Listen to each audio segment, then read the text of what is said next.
안녕하십니까. 정보희 집사입니다. 제가 관심을 가지고 있던 평소에 많이 활용했던 저만의 건강관리 방법을 많은 성도님들과 공유해서 성도님들이 건강하게 믿음의 생활을 했으면 하는 바람으로 이 건강관리 내용으로 영상 제작에 참여하게 되었습니다.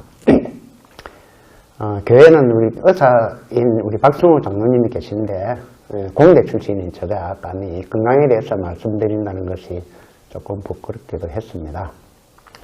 평소에 제가 관심을 가지고 있고 그래서 자료를 정리하고 제가 활용했던 내용들을 몇 차례에 걸쳐서 말씀드릴 것인데 들어보시고 그렇다 싶으면 활용을 하시고 아니다 싶으면 그냥 편하게 버리시면 되겠습니다. 그래서 우리 생활 주변에 다 알고 계시겠지만 건강을 방해하는 요인들에 대해서 간단하게 살펴보겠습니다. 요즘 환경 호르몬에 대해서 많이 이야기를 하고 있습니다. 그 플라스틱 용기 사용, 또 플라스틱에 뜨거운 국물을 담아 먹는 경우가 있겠습니다. 그리고 컵라면, 사발면 등 이런 것들 뜨거운 물을 부어 먹었을 때에 환경 호르몬이 많이 검출돼서 몸에 악영향을 미친다. 그렇게 알고 있습니다. 또 환경 오염이 극심합니다. 특히 물, 공기 오염이 심각한 상태로 도달했습니다. 저희가 부산에 있다가 명절에 시골에 가보면 한 이틀 사이에 금방 코가 훅 피고 이런 것을 직접 많이 느껴보기도 했습니다. 그리고 우리가 지금 요즘은 이제 과다한 지방 섭취입니다. 우리나라에서도 소득이 높아지면서 1990년대 들면서 육고기 섭취량이 급격히 증가했다고 이렇게 말하고 있습니다. 저희 어릴 때는 영양결핍으로 이렇게 얼굴에 막 버짐이 피는 친구들도 많이 있었고 그래서 부모님들이 특별한 것이 없으니까 개구리, 뱀 같은 거 잡아서 구워서 먹여서 이렇게 보신을 시키기도 했습니다. 오늘날 시대에는 전혀 그럴 필요가 없어졌습니다.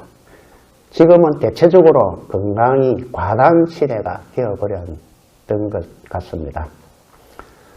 그 다음에 과자의 해악에 대해서 말씀드리겠습니다. 과자가 담배만큼이나 몸에 나쁜 영향을 미친다고 이야기를 합니다. 과자의 맛을 내기 위해서 들어가는 각종 음식 첨가물들이 인체에 심각한 문제를 발생한다고 합니다.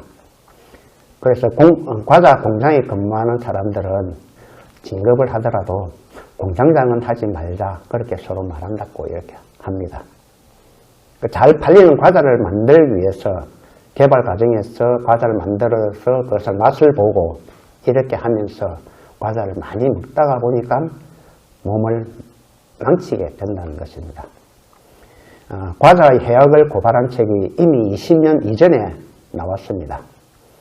그 저자가 과자 공장의 공장장 출신이라고 합니다. 그래서 요즘은 이런 내용을 엄마들이 잘 알기 때문에 트랜스지방, 포화지방 함량을 이렇게 과자 봉지에 적혀있는 그런 내용들을 꼼꼼히 따져보고 과자들을 아이들에게 사 먹이는 것을 알 수가 있습니다. 그림 자료를 볼 것 같으면 과자 봉지에 표시한 그 내용들을 트랜스지방, 포화지방 함량을 어떤 것들은 미리그램 단위로 표시를 해놓고 어떤 것들은 그램 단위로 이렇게 표시를 해서 우리 소비자의 눈을 교묘히 이렇게 현혹시키는 것을 볼 수가 있습니다. 단위에 대해서 성도님 잘 아시는 건 모르겠지만은 1g은 1000mg입니다. 그래서 8000mg을 8g으로 표시해 주니까 그냥 어떻게 보기에 숫자가 적으니까 별 숫자적으로 적어 보입니다. 그렇게 교묘히 이렇게 눈속임을 하는 그런 것들도 우리가 확인해 볼 수가 있습니다. 그리고 요즘은 또 운동 부족 시대에 살고 있습니다.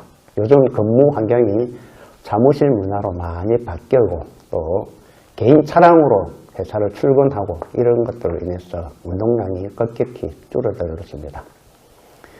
일반적으로 의사들은 일주일에 한 2, 3회 정도는 땀을 흘릴 정도의 운동을 하라고 권고하고 있습니다. 그리고 그 다음에 과음, 과음이라는 것은 술도 있겠지만 어린이들 같은 경우는 탄산 음료도 포함되겠습니다. 그러니까 탄산 그 자체도 상당히 문제가 있는데 탄산 음료에 들어가는 설탕량을 보면 엄청납니다. 그래서 설탕이 몸에 안 좋은 것은 기능사실이고요. 그래서 탄산 음료가 아이들에게 나쁜 그런 성격 형성에도 많은 영향을 미친다고 합니다.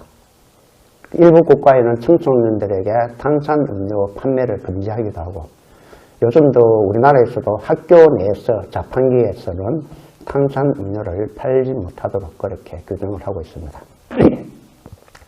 그렇다고 일반 음료들이 몸에 괜찮을까 이렇게 생각할 수도 있겠지만 물론 탄산 음료보다 덜하겠지만 여전히 그렇게 좋지 않을 것이다 그렇게 생각이 듭니다. 그리고 요즘은 섬유질이 부족한 그런 시대입니다.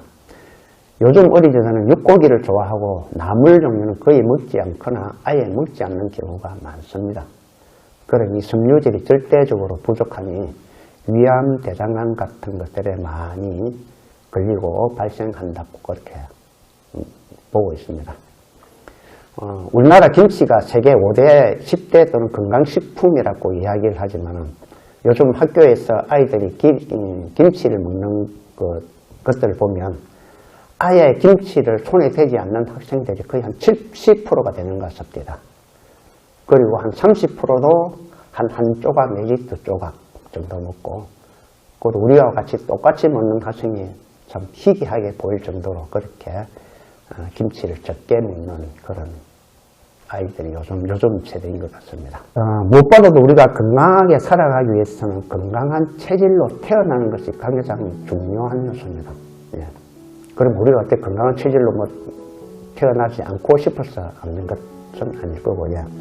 그래서 제가 조금 제가 알고 있는 상식을 이렇게 말씀드리면 임산모가 육고기를 임신을 했을 때 육고기를 많이 먹을수록 그 아이의 체질이 약골이 된다고 이야기를 합니다.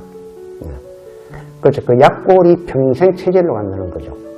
그러니까 육고기를 많이 먹을 그 아이들은 평생 좀 결결결결 이렇게 하면서 이렇게 자라갈 가능성이 많이 있다는 겁니다. 그래서 임산모는 이렇게 가능하면 육고기를 절제하고 채식, 과일 중심으로 음식을 먹는 것이 건강한 아이를 이렇게 출산하는 방법 중에 하나입니다. 그래서 제가 강조드리고 싶은 것은 건강한 체질의 아이를 가지기 위해서는 임산모는 육고기를 최대한 줄이고 야채, 과일 등의 그런 음식을 먹어야 그 아이가 체질이 건강하게 태어나서 평생 건강한 아이로 건강하게 이렇게 평생 자라갈 수 있다는 것입니다. 그래서 마지막에 말씀드린 이 임산모 특히 주위에 아이를 가질 수 있는 그런 분들은 하여튼 간에 육고기를 하여튼 간에 최대한 줄이고 과일, 채소 등으로 이렇게 해서 건강한 아이를 낳아서 건강한 평생을 살아갈 수 있도록 하는 것이 중요한 내용인 것 같습니다. 마지막에 말씀드린 이것이 가장 중요하다고 생각하고 혹시 참고로 해 주시면 고맙겠습니다. 감사합니다.